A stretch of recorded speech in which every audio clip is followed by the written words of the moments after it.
Bonjour. Apprenez à dessiner la carte schématique de la mer de Chine méridionale. Pourquoi faire? C'est très simple. D'abord, ça va vous permettre de prendre des notes très rapidement. Un petit contour schématique, les éléments qu'il faut reporter et votre trace écrite est faite. Après, il ne faut jamais oublier qu'un bon devoir de géographie, lorsque ce n'est pas un croquis de géographie pour lequel on fournit un fond de carte, un bon devoir a obligatoirement des schémas à l'intérieur. C'est pareil en sciences, et pourquoi pas en géographie. C'est marqué partout, cela rapporte des points, mais peu d'étudiants le font, et parfois même peu de profs insistent là-dessus. Bref, passons. Arrivons à l'essentiel, voici un logiciel qui va vous permettre d'apprendre, petit point 1 ici, apprendre à dessiner, petit 2, vous entraîner pour le dessiner. Deux parties que nous allons voir séparément.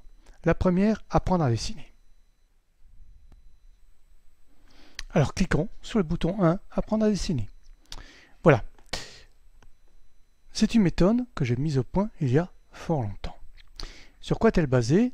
Très simplement, on prend une carte dite traditionnelle, vous l'avez ici sous vos yeux, j'applique par-dessus des carreaux qui sont des carreaux de cahier. Pourquoi? Parce que les carreaux de cahier, vous en disposerez toujours. Et si vous n'avez pas vraiment sous la main, vous en procurez facilement. Ces carreaux de cahier ont été placés de telle manière à ce qu'on puisse rapidement dessiner contour schématique. Comment? Vous allez voir. Je tire d'abord ce que j'appelle des lignes de force. Voilà.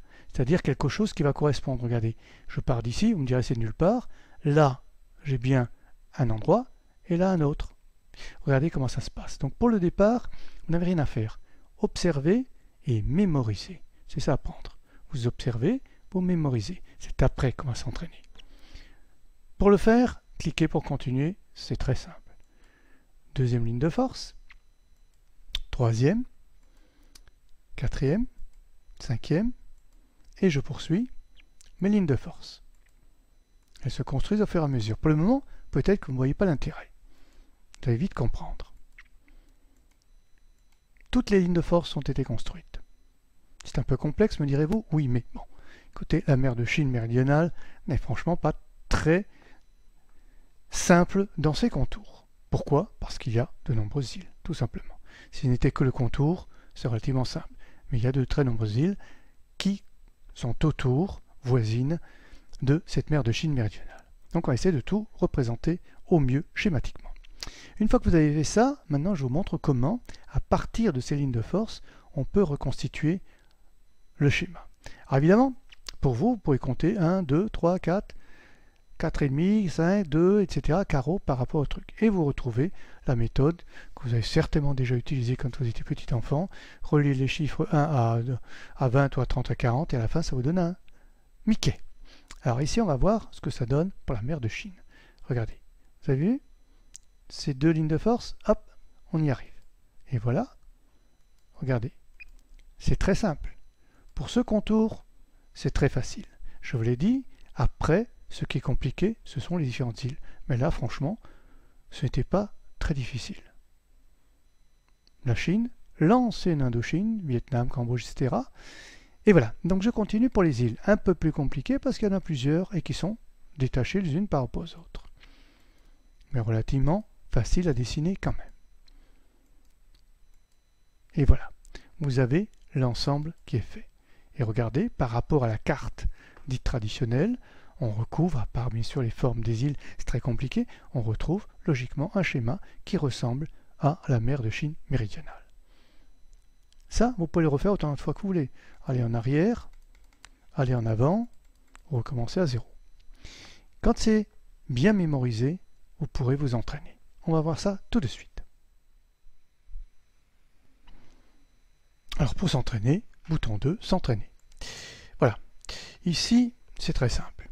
Outils de dessin. Vous connaissez le crayon, la ligne droite, courbe, la fameuse gomme que tout le monde attend. Effacer la dernière action, remettre la dernière action. Et l'épaisseur du trait, c'est très important parce que vous pouvez épaissir ou non le trait que vous dessinez. Voilà, vous avez ça. Et puis on peut faire le même en douce. Voilà. La corbeille pour tout effacer, 3 couleurs. pour varier, ou tout simplement parfois le fond est noir, donc autant prendre du rouge ou du bleu. Mais c'est cette partie-là qui est intéressante. Pour s'entraîner, il faut s'entraîner sur quelque chose. Moi, je vous propose de démarrer avec la grille qu'on a vu, donc les fameux carreaux de cahier, pour vous habituer, et le véritable schéma tel que je vous l'ai montré tout à l'heure. Là, moi, je vous conseille de prendre une couleur rouge ou bleue, au choix, puisque le fond est noir, et de retracer avec le crayon ou la ligne droite, selon le cas, vous retracez par-dessus, passez dessus. Voilà. Alors l'idéal, évidemment, ce serait, non pas ce que j'ai fait, vous voyez, on enlève et on recommence. Voilà. L'idéal, ce serait d'utiliser un smartphone, une tablette ou un ordinateur avec écran tactile. Pourquoi? Parce que vous pourriez vous entraîner, non pas comme moi ici avec la souris, mais avec votre doigt, ou mieux encore, avec un stylet. Pourquoi? C'est pour que votre main et votre cerveau se synchronisent pour mémoriser tout simplement les contours. Et si vous le faites plusieurs fois à temps perdu, vous allez voir qu'au bout de quelques séances, vous allez le faire machinalement vous-même. Et beaucoup mieux, dès qu'à la télévision ou dans n'importe quel média, vous allez voir une carte de la mer de Chine méridionale, vous allez automatiquement, avec votre cerveau, surimposer le schéma pour bien distinguer les différents éléments. Et vous allez reconnaître la carte tout de suite. C'est ça qui est très bien. Mais surtout, je le précise, vous l'utiliserez dans vos devoirs. Et si vous avez un oral à passer, on parle aujourd'hui du grand oral au bac, mais quoi de plus prenant pour le jury que de voir un élève, un étudiant, prendre un feutre, l'écrit ça n'existe plus guère, et sur un tableau blanc, parce que les tableaux noirs se font très rares aussi, de tracer rapidement une mer de Chine méridionale et de placer différents éléments que l'on explique pour asseoir correctement sa démonstration. Voilà, alors évidemment, vous avez en plus, je précise, donc j'enlève mon trait rouge, vous avez en plus la véritable carte, vous avez les fameuses lignes de force dont je vous ai parlé et que vous avez vues, et j'ai rajouté ici des points repères. Alors, les points repères font bien sûr référence à ce que j'ai dit tout à l'heure, c'est-à-dire les petits points que vous avez toujours fait dans votre jeunesse, sauf que là, il n'y a pas marqué 1, 2, 3, parce qu'on n'a plus tout à fait 5 ans. Il suffit évidemment de relier, regarder les différents points pour arriver à dessiner la carte schématique de la mer de Chine méridionale. Alors, tous ces éléments peuvent être utilisés en même temps, ça n'a pas tellement d'intérêt, quoique, pourquoi pas, et vous pouvez les utiliser séparément. Il suffit de cocher ou de décocher. Je peux prendre la grille toute simple avec les points repères, pourquoi pas. Je peux prendre les lignes de force et la grille. Je peux enlever la grille, laisser ligne de force et prendre le schéma. Je peux tout faire. Ici, il suffit de cocher, décocher, et là j'ai les outils de dessin. Et voilà comment vous allez vous entraîner, et après vous verrez que ça coulera de source. Ce sera presque naturel pour vous. Merci de votre attention. Jusqu'au prochain schéma. Au revoir.